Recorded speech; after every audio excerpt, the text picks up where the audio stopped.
every story has a natural dynamic to it.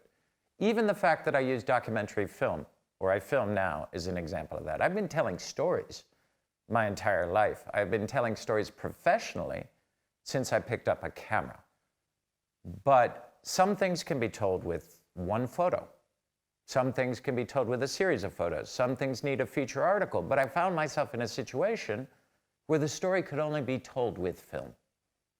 Okay? But I also know, because if you sit with me for 5 seconds, you know all I ever do is tell stories, that most people can't tell a story.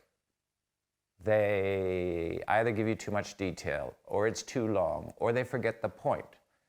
Every story has a point. Every story has a message. Every story has an insight. And if you put more in than the person can understand or retain because of their experience, then you lose the whole story. So often, especially as an introduction, shorter stories are better. It's a way of getting the person interested and just giving them enough information that they can relate to, that they can appreciate what the point of the story is.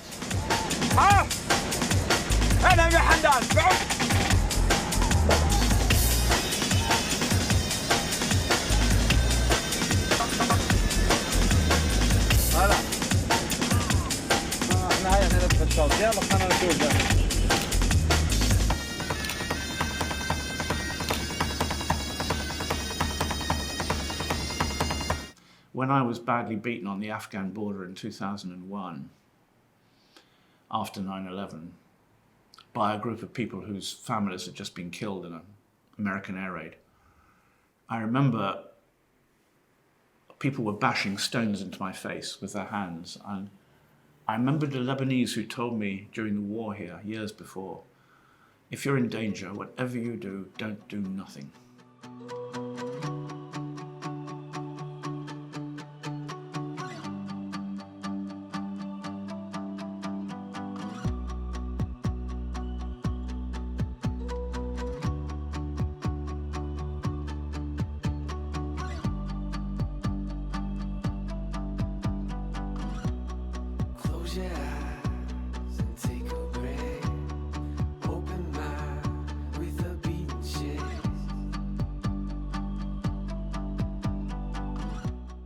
I was 6 years old in 1975 when the war started, and I was living, obviously each one was living in a ghetto, and I was always questioning myself, like, why is it happening?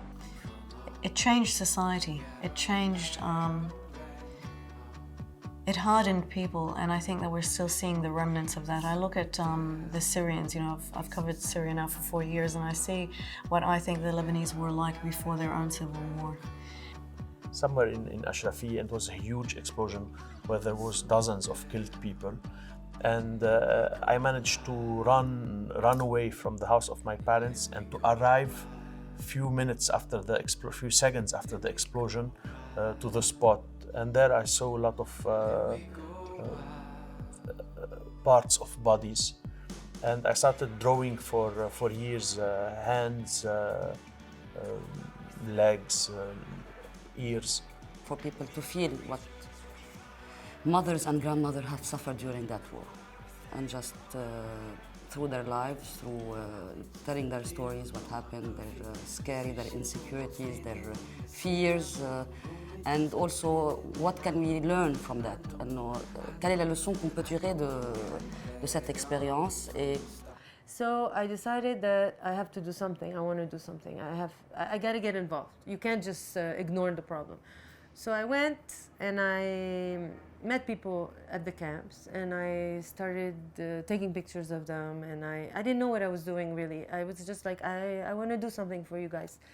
The Syrian people were not understanding what am I doing. So I told them, you know, if I had been a barber, I would have cut your hair for free. My job is taking pictures, writing cookbooks. I don't know, maybe we can do something and I can send a message to the world about what you're living through. Something will come up.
mi ricordo quest'uomo grosso, pieno di muscoli, completamente nero dal sole, sporco di sale, sporco di sangue, di pesce. E mi ricordo questa bellissima sensazione di quest'uomo che prende questo tonno di 40-50 kg con le sue mani e lo trasporta sopra una barca e lo getta e intorno c'erano tutti i bambini, compreso me. E io guardavo quest'uomo come...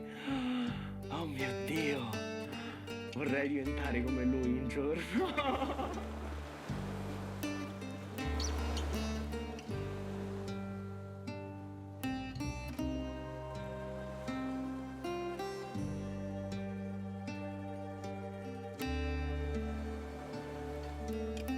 En fait, tout à l'heure, je disais que depuis 72, mais mon père étant pêcheur, j'ai commencé avec lui quand j'étais gamin, parce que c'était une passion pour moi. Et il ne voulait pas m'emmener à la pêche d'ailleurs, il voulait que je fasse des études. Et contre son gré, un peu, je suis devenu pêcheur parce que j'avais envie de faire ce métier-là et j'en ai fait mon métier.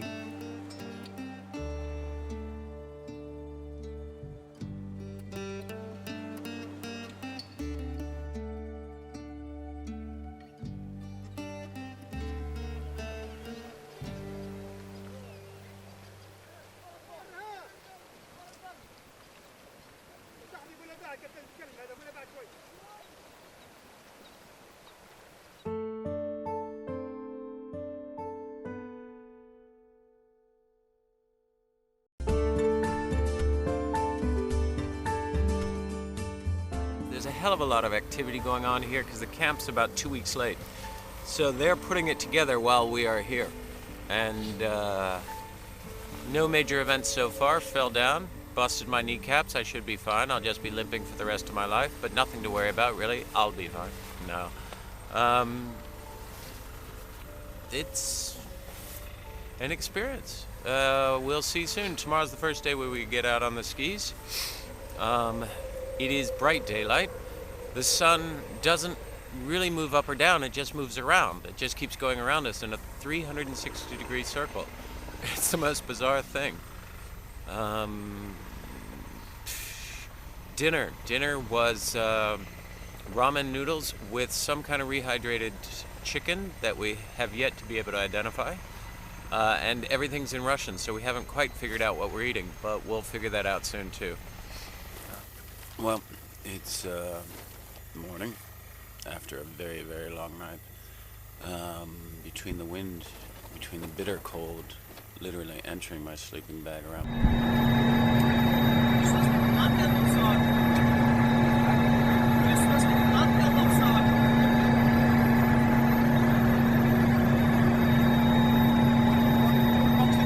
Oxygen masks.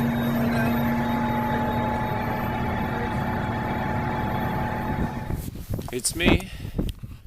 I'm at the North Pole. For those of you that want to know what it looks like, think of Mars except white. Here's a little scene.